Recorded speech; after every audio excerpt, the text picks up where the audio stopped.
Hi, I'm here, Jenny Moz, with Elizabeth Reaser for The Haunting of Hill House. Hi. Hi. Talking about a possible season 2. Yeah. Because people love it so much. Yeah. He said we have to wait and see what Netflix wants to do, but he said he would be interested in doing some sort of anthology. Yeah. But that the Crain story might be over. Yeah, that's what I heard too. That is what I read. So I guess we're done. Yeah.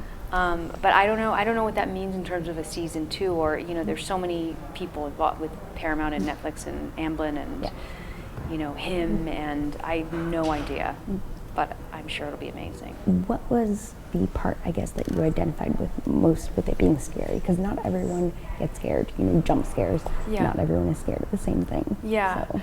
I think the stuff that scared me, I remember being pretty unsettled about looking at myself in a coffin and being in a coffin. That is just not a good feeling, laying in a coffin.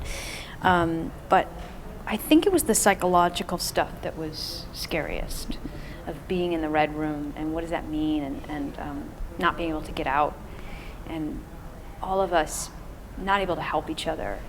I thought that was pretty terrifying. That jump scare in the car, that's a legitimate scare for me, because it's like if someone came up behind me right now and tapped me on the shoulder, I would jump. I would be, I'd be on the ground. So we were shooting that stuff with Theo, and we're having this sort of like bitchy back and forth sister argument that we've been having, continuation of our argument, very real, very normal kind of thing. And then suddenly this ghost, our dead sister, pops up, and we just both lost our minds.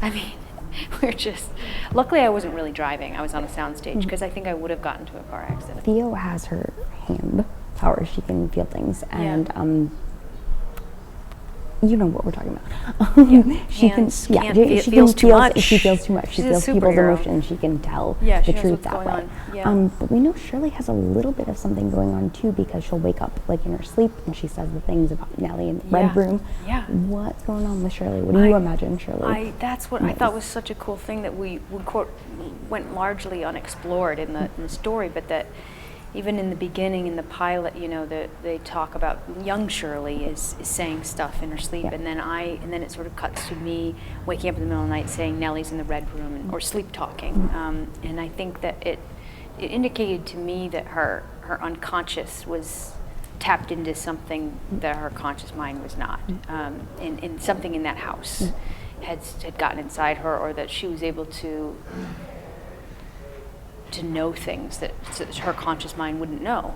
And but because Shirley is so sort of cut off from anything like outside of the here and now, I mean, Shirley is basically just running for her life at all times. She's one of those people that just wants so desperately to be normal, and doesn't want to consider anything outside of what's pragmatic or real. And so, her unconscious is picking up on all these things, but it's not integrated into her conscious mind, so she really can't use any of it to her advantage the way that Theo can. Hi, I'm Elizabeth Reaser. Come watch The Haunting of Hill House on Netflix, streaming now.